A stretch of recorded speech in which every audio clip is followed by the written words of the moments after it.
El tema de esta mañana es hágase tu voluntad, una frase que Jesucristo mencionó en un par de ocasiones y que, fue el sello característico de su vida en la tierra, pero está registrado un par de veces en los evangelios.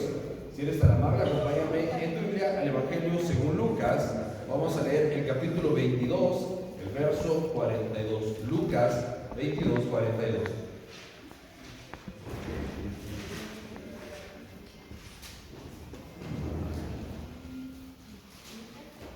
Lucas 22, 42.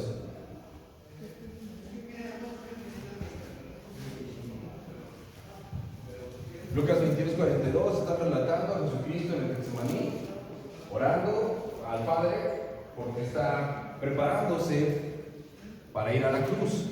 Jesús tiene un momento de aflicción grande porque él sabe que en la cruz será quebrantado por el Padre, recibirá el juicio mismo de Dios y por primera vez experimentará el abandono del Padre. Y en esa angustia, en ese dolor, en ese clamor, Jesús va a buscarlo en oración y dice lo siguiente. Lucas 22, 42, diciendo: Padre, si quieres, pasa de mí esta copa, pero no se haga mi voluntad, sino la tuya. Y en Mateo capítulo 6, verso 10,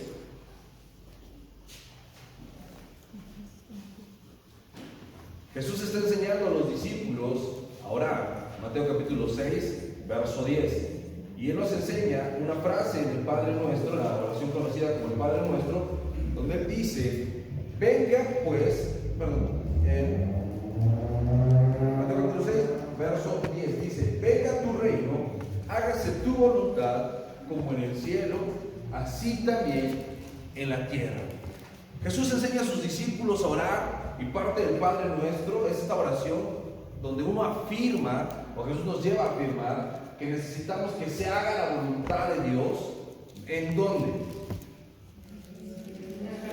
En la tierra, en esta vida. ¿De qué forma pide Dios que se haga la voluntad de Dios en esta tierra? Igual que se hace en el cielo. Y después Él nos da la muestra clara de esta oración, como les decía en Getsemaní, porque Él pide que se haga la voluntad del Padre y no la voluntad de Él. Sus emociones, la carne, el cuerpo que habitaba Jesucristo, tenía miedo, tenía dolor, estaba expuesto a estrés y tenía una gran preocupación. Decía que su alma estaba abatida hasta la muerte. Y Él va, ora al Padre y le pide: pero no se haga mi voluntad, sino la tuya.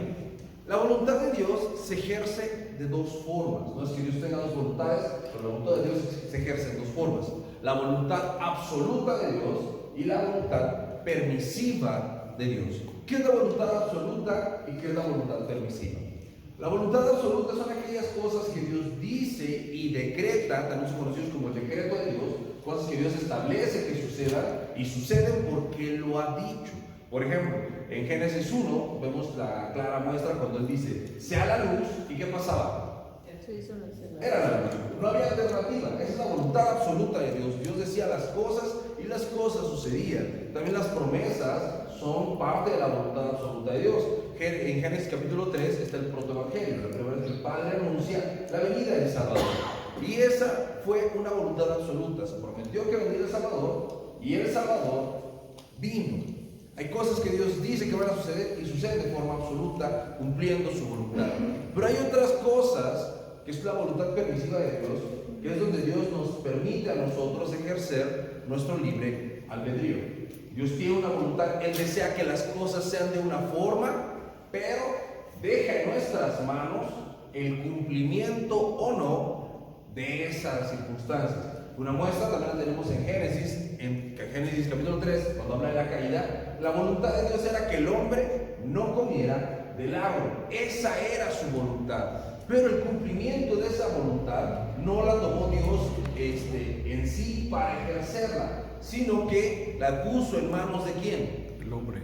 Del hombre. Esa es la voluntad permisiva. Dios dice qué es lo que Él quiere, pero el cumplimiento de esa voluntad nos lo pone en nuestras manos a nosotros. Y Adán y Eva durante un tiempo cumplieron con la voluntad de Dios hasta el momento en que Eva es engañada por la serpiente y ellos deciden no cumplirla. ¿Dios quería que el hombre pecara? No, esa no es la voluntad de Dios. Pero Dios permitió que el hombre pecara. Sí. Entonces, dentro de la voluntad de Dios, Dios permite, por eso se conoce como la voluntad permisiva, porque Él permite que el ser humano tome decisiones, que el ser humano actúe de acuerdo o no a lo que Dios dice. Ahora, todos los que somos cristianos, todos los que creemos en el Señor, sabemos que tenemos que hacer la voluntad de Dios y que existe la voluntad de Dios para nosotros de forma particular. ¿Cuántos de ustedes conocen la voluntad de Dios? Y la voluntad de Dios, de forma general, es fácil o medianamente fácil de conocer, ¿no? Todos sabemos que Dios quiere que seamos santos, todos sabemos que Dios quiere que nadie se pierda, sino que todos procedan al arrepentimiento, todos sabemos que Dios quiere que vayamos y hagamos discípulos, que Dios quiere que le demos gloria y honra en todo lo que hagamos, que le sirvamos. Todos sabemos que eso es lo que Dios quiere, pero cuando pensamos cómo quiere Dios que yo cumpla con eso, las cosas empiezan a cambiar, porque en lo general y en lo global es fácil entenderlo, pero cuando me toca practicarlo es cuando yo empiezo a tener complicaciones para entender o para obedecer la voluntad de Dios. Mucha gente se acerca a mí para pedirme un consejo, para pedirme una oración por alguna circunstancia, y la gente a veces dice: pastor, denme una palabra, ¿qué debo hacer? Eso no siempre es fácil, porque denme una palabra es como que yo tuviera una lista de palabras, de versículos bíblicos para tal caso, ¿no? Tú quieres ver si te casas o no te casas, tú das todos estos versículos, es el que Dios me dijo para ti. Quisiéramos que la cosa funcionara así, pero no. Conocer la voluntad de Dios no es un acto de azar. Mucha gente piensa que es casi así, ¿no? Señor, dime por favor si tengo que tomar este trabajo o no. Háblame, Señor. Donde yo ponga el dedo, ahí me vas a decir qué hacer. Y ya leen el versículo. No funciona así. No es por el azar, ¿no? De hecho, hay un chiste, se los voy a contar, de una persona que leía la Biblia de esta forma. Entonces, él estaba muy preocupado, estaba muy triste y dice: ay, Señor, ¿qué hago en este momento? Entonces, abre la Biblia, pone el dedo y dice: aquí me vas a hablar. Y le dice: y entonces Judas fue y se ahorcó. Señor, creo que no estoy entendiendo mucho. Y otra vez: no, lo que has de hacer, hazlo pronto. No funciona así la Biblia, imagínate. Que les explicáramos y donde nos guste tomáramos ese consejo por azar. No podemos sacar de contexto. No es una palabra la que necesitamos, sino es toda la palabra de Dios la que necesitamos. La voluntad de Dios está manifiesta en la Biblia. El primer punto que quiero explicarles es que todos conocemos la voluntad de Dios. ¿Cuántos conocemos la voluntad de Dios? Todos. Acompáñame en tu Biblia, si eres tan amable, al libro de Deuteronomio, el libro del Antiguo Testamento que se llama la segunda ley, eso significa Deuteronomio, capítulo 29, verso 29. Deuteronomio 29, 29.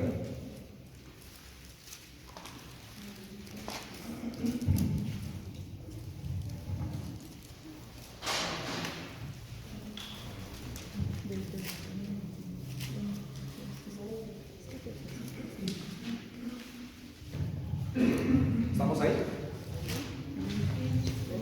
Deuteronomio 29, 29 dice así: las cosas secretas pertenecen a Jehová nuestro Dios, mas las reveladas son para nosotros y para nuestros hijos para siempre, para que cumplamos todas las palabras de esta ley.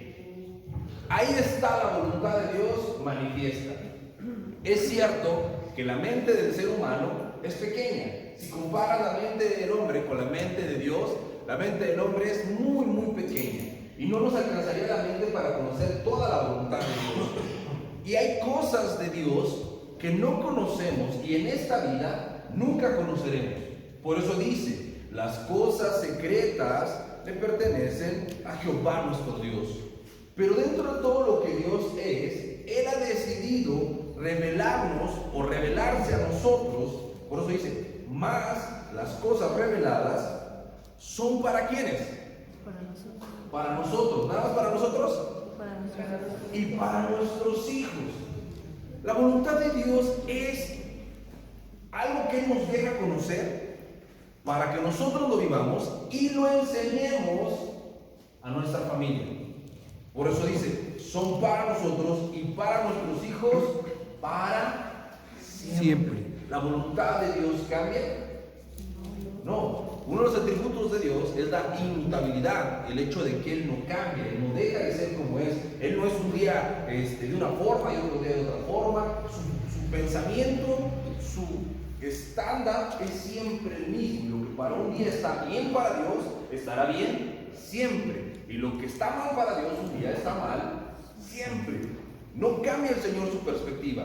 Y dice que la voluntad, aquellas cosas que nos ha revelado y nos ha dejado para nosotros y para nuestros hijos, nos las ha dejado para que cumplamos todas las palabras, toda la Biblia. Tú vas a poder adquirir sabiduría para conocer la voluntad de Dios y cumplirla de forma perfecta. Les decía hace ratito, ¿qué pasa en las situaciones bien particulares? Cuando yo tengo una oferta de trabajo, ¿no? O necesito saber qué estudiar. ¿Cómo tomo esas decisiones? ¿Cómo decido si me cambio de ciudad, si dejo mi trabajo aquí y me voy a otra ciudad porque allá me dijeron que hay un mejor trabajo? ¿Cómo tomo esas decisiones?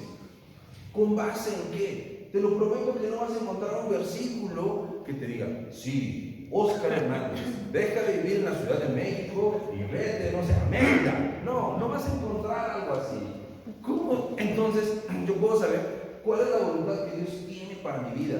Si Él quiere que yo haga su voluntad y yo quiero hacer su voluntad, ¿cómo saber cuál es la voluntad de Dios para mi vida en este asunto en particular? Bueno, yo sé que guardan silencio para que yo siga hablando, pero tú ya lo sabes. A medida que tú estudias la Biblia, vas adquiriendo los conceptos y los conocimientos que Dios ha revelado para saber cómo medir las circunstancias. No es la misma circunstancia, no es lo mismo que Dios espera de nosotros en la misma circunstancia con personas distintas. Dos personas pueden estar teniendo la misma duda de si se cambian o no se cambian de trabajo, y Dios a una persona le puede llevar a cambiar de trabajo y a otra persona decirle que se espere. Aunque es la misma circunstancia, la voluntad de Dios puede ser distinta para ambos.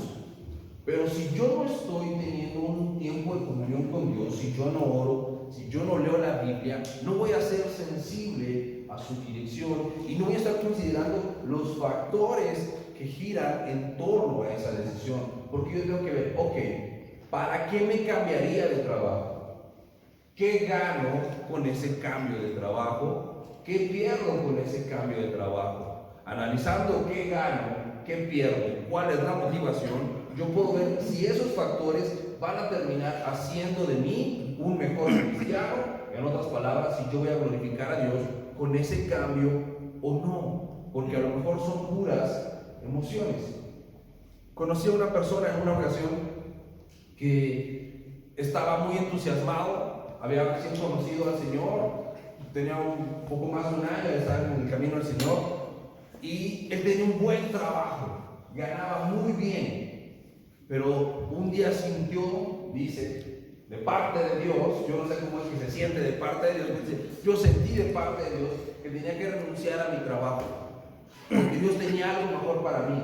Porque leyó en Génesis una porción donde dice, sal de la tierra donde estás, deja a tu parentela y ve a la tierra que yo te mostraré. Él tuvo un arranque de fe mal informada, renuncia a su trabajo y espera que Dios le guíe a un nuevo trabajo, y duró desempleado año y medio. ¿Era la voluntad de Dios que él renunciara a ese trabajo? No, él malinterpretó la Biblia, no consideró los factores. Él fue movido por sus emociones, porque aunque era un buen trabajo en el que ganaba bien, él no se llevaba bien con su jefe. Y él sintió que era la respuesta de Dios para quitarse de encima al jefe. Y bueno, aunque sí se quitó de encima al jefe, también se quitó de encima el dinero, fue algo que venía de ese trabajo. Entonces, yo tengo que pensar cuál es la motivación y qué voy a ganar o qué voy a perder con la situación, y si eso glorifica a Dios según lo que dice la Biblia o no. Y entonces yo podré saber si la circunstancia entra en la voluntad de Dios o no entra en la voluntad de Dios. Por ejemplo, los solteros cuando se quieren casar, generalmente tú te quieres casar con alguien que sea guapo o guapa, ¿no? ¿A quién le gustan los feos? ¿Ves? ¿A quién le gustan las feas? No. Señor, dame uno que esté bien horrible, por favor. No, nadie le pide Dios así. Todos quieren a alguien que les guste. Bueno, casarte con alguien solo porque te gusta es muy sabio. No, porque tarde o temprano eso que te gusta va a dejar de gustarte, va a cambiar. Entonces, la voluntad de Dios no es solamente que te cases con alguien que te guste, o porque guisa rico, ya por eso es una buena motivación, pero no es suficiente. Yo tendría que buscar a alguien que me ayude a servirle mejor a Dios, que me acerque más a Dios, porque eso sí es su voluntad. No solamente que guise rico, o no solamente que esté bonita, porque puede estar bonita y guisar mucho y llevarme al mundo y a la perdición, y entonces una mala decisión. Dios ha revelado su voluntad en un conjunto que es la palabra de Dios, que yo tengo que estudiar para tener sabiduría y poder decidir en cada circunstancia.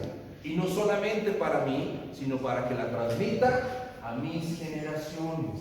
¿Cuántos son papás acá? Levanta tu mano si tú eres papá. Tú tienes un grave problema.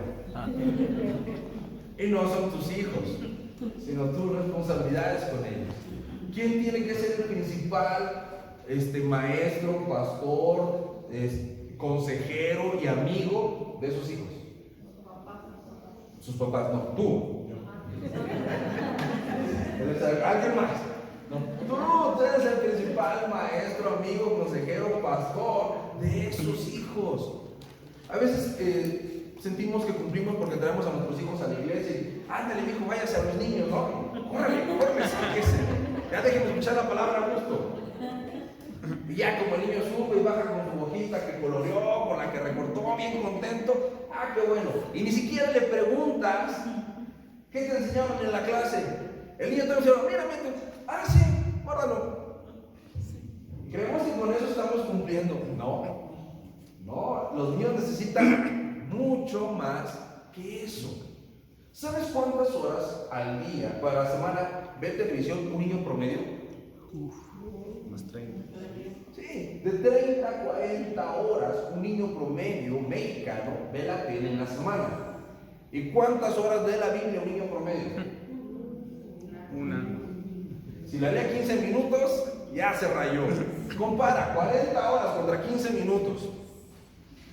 Y esos 15 minutos porque lo trajiste a la iglesia. ¿Qué va a pesar más en la mente de ese niño? ¿La voluntad de Dios o los deseos del mundo? Porque estarías tú desobedeciendo Deuteronomio 29:29. Las cosas reveladas de Dios son para nosotros y para nuestros hijos, para siempre, para cumplir todas las palabras de la ley.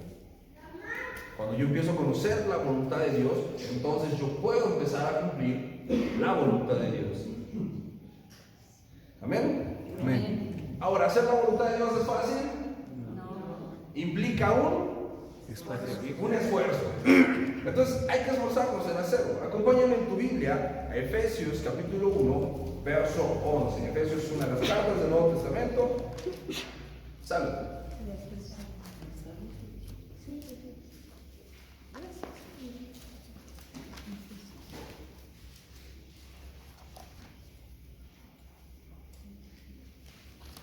¿Ya estamos todos en Efesios? Sí. Efesios 1:11 dice así: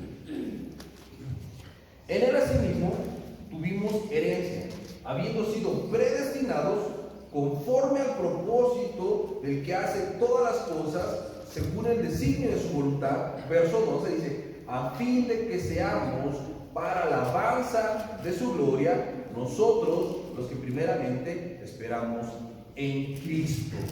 Fuimos predestinados, tenemos un destino para cumplir.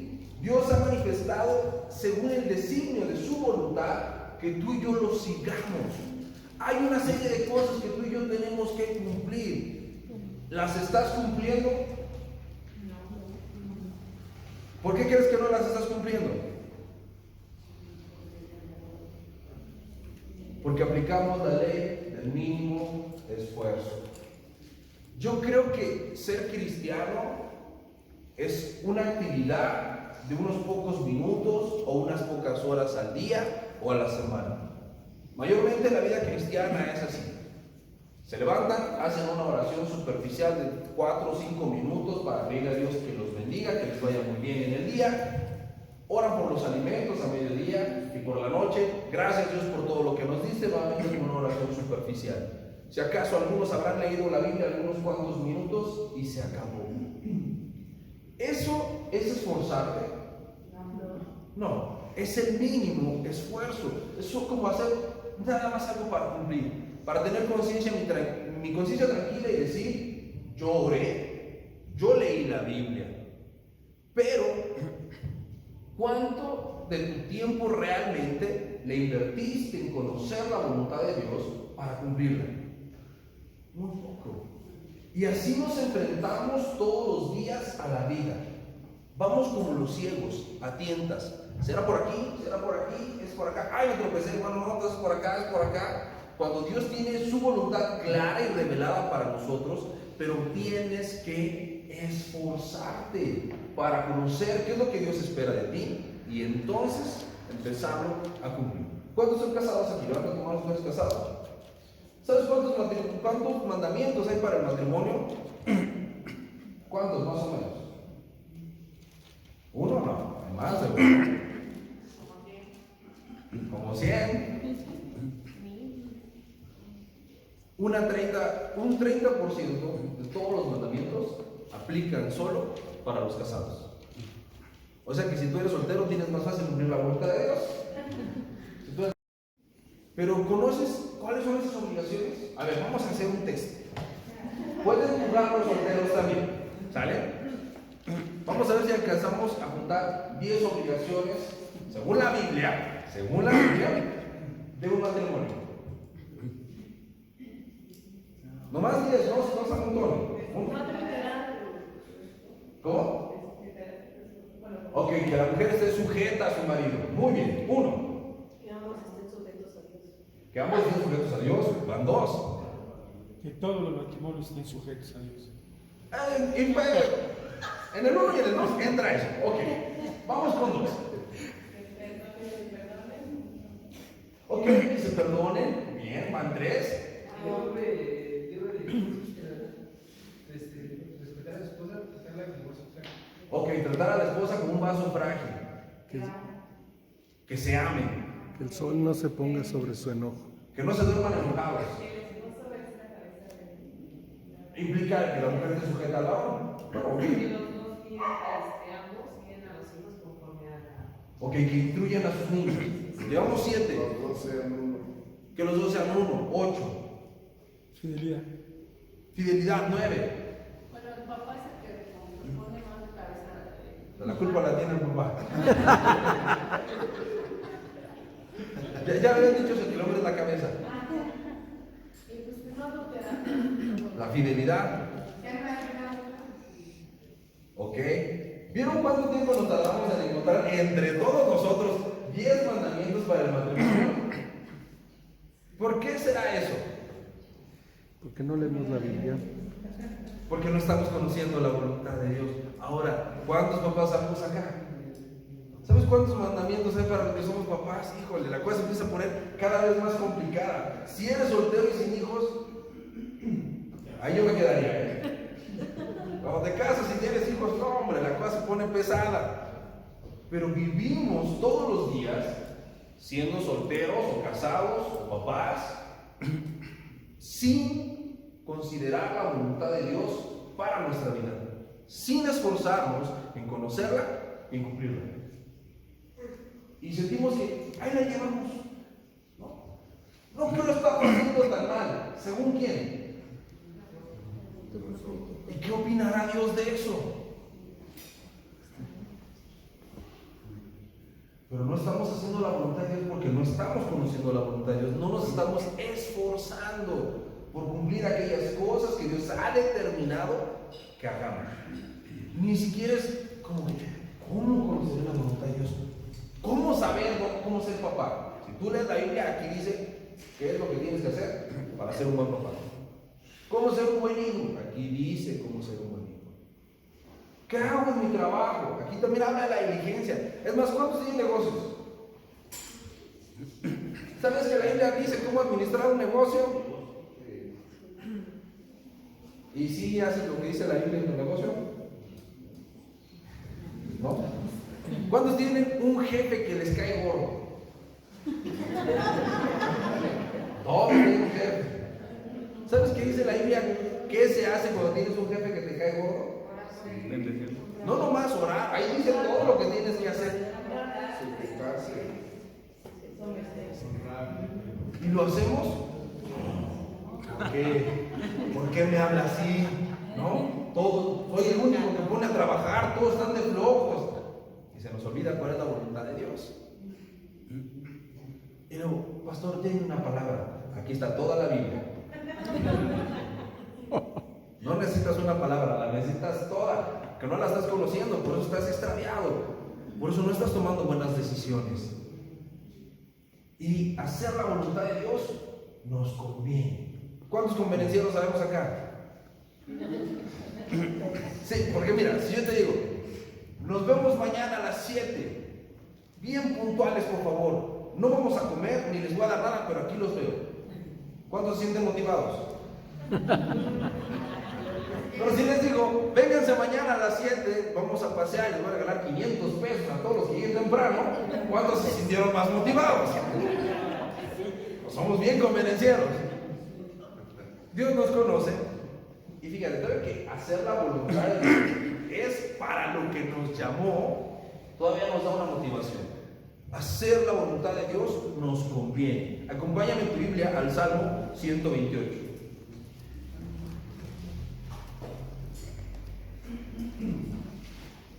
Salmo 128. Está chiquito, son 6 versículos, así es que lo vamos a leer todo.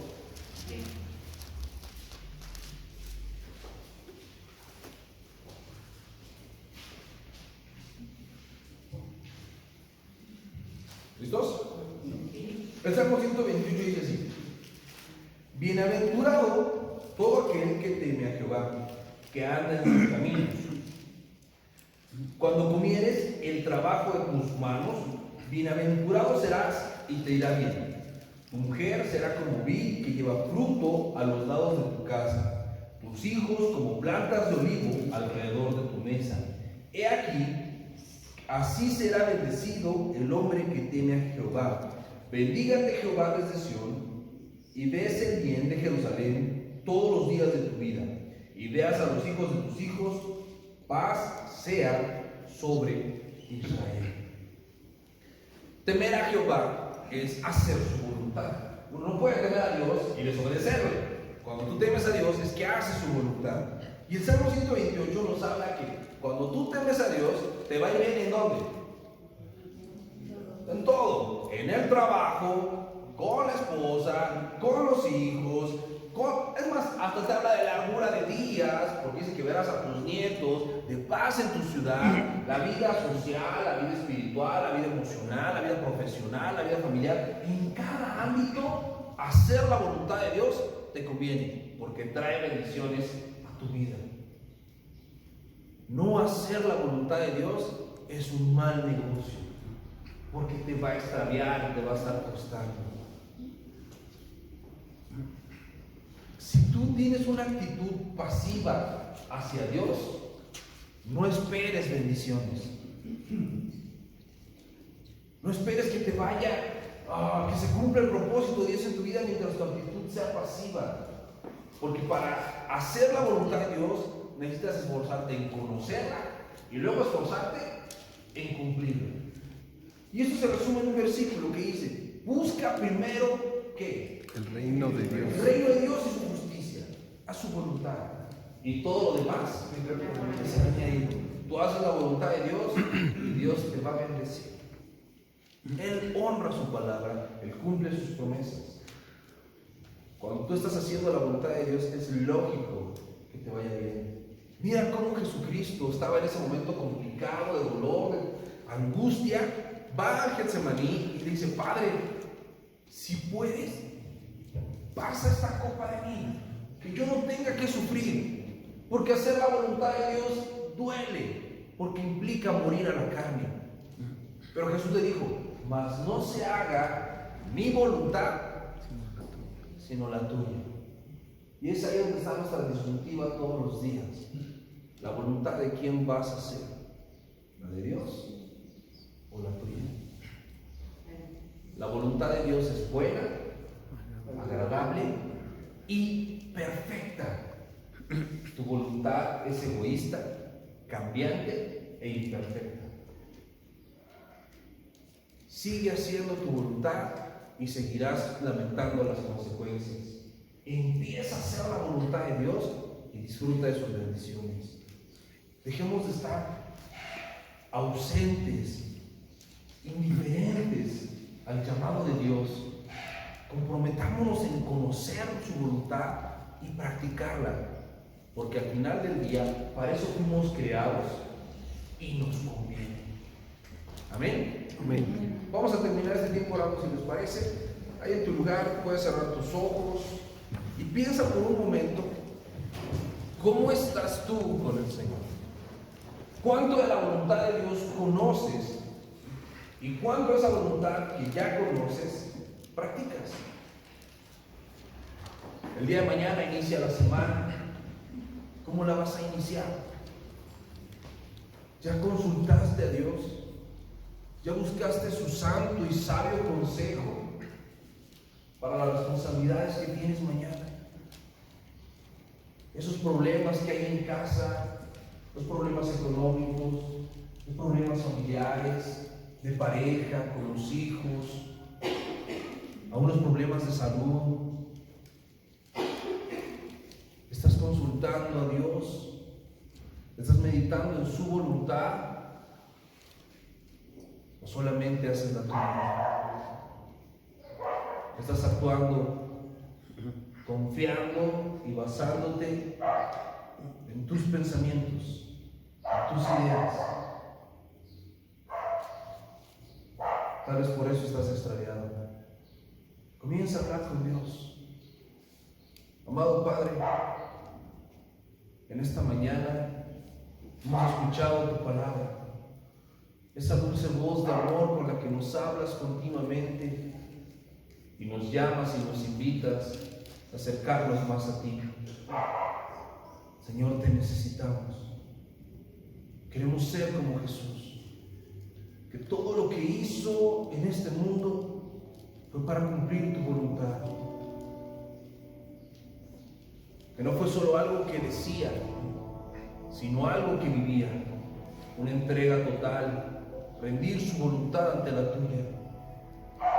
Ayúdanos a ser así, a rendir nuestra voluntad a tus pies y nuestras ideas para recibir tus sueños, tus proyectos y tus ideas. Sabemos que tus pensamientos son más altos y mejores que los nuestros. Perdónanos, Padre, por no estarnos esforzando lo suficiente en conocer tu voluntad.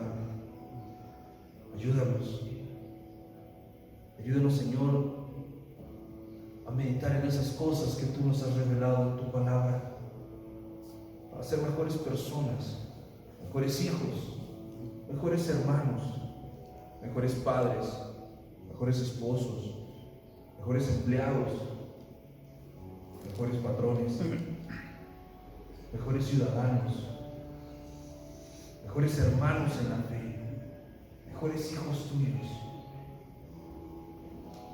Déjanos conocer tu voluntad y ayúdanos a cumplirla, porque tú nos has predestinado para buenas obras. Señor, que tu voluntad se haga en la tierra como se hace en el cielo. Que en mi casa se haga tu voluntad y no la mía. Que en mi familia se haga tu voluntad y no la mía. Es tu voluntad lo que necesitamos, es tu voluntad lo que anhelamos. Ayúdanos, mi Dios, para darte gloria en todo, para parecernos más a Jesús, para ser sabios y temerte, y también entonces recibir las bendiciones, esas bendiciones que son permanentes, esa riqueza que bendice, que no añade tristeza. La bendición en la familia, en el matrimonio, con los hijos, en la economía, en el trabajo, en la sociedad, en la iglesia. Que podamos contar con tu favor, porque estemos haciendo tu voluntad. Mi Dios, te ruego por estos tus hijos e hijas que has traído a este lugar esta mañana, escuchar tu palabra, que no queden indiferentes. En su corazón sea sellada esta palabra, que decida buscar tu consejo, no solo cuando tienen una urgencia, no como por azar, todos los días, porque todos los días hay algo que hacer para darte gloria. Tú estás esperando algo de nosotros. Enséñanos a hacer tu voluntad, guíanos en tu camino. Es nuestro ruego, es nuestra oración, que se haga tu voluntad y no la nuestra. En el precioso nombre de tu Hijo Jesús. Amén. Amén y amén.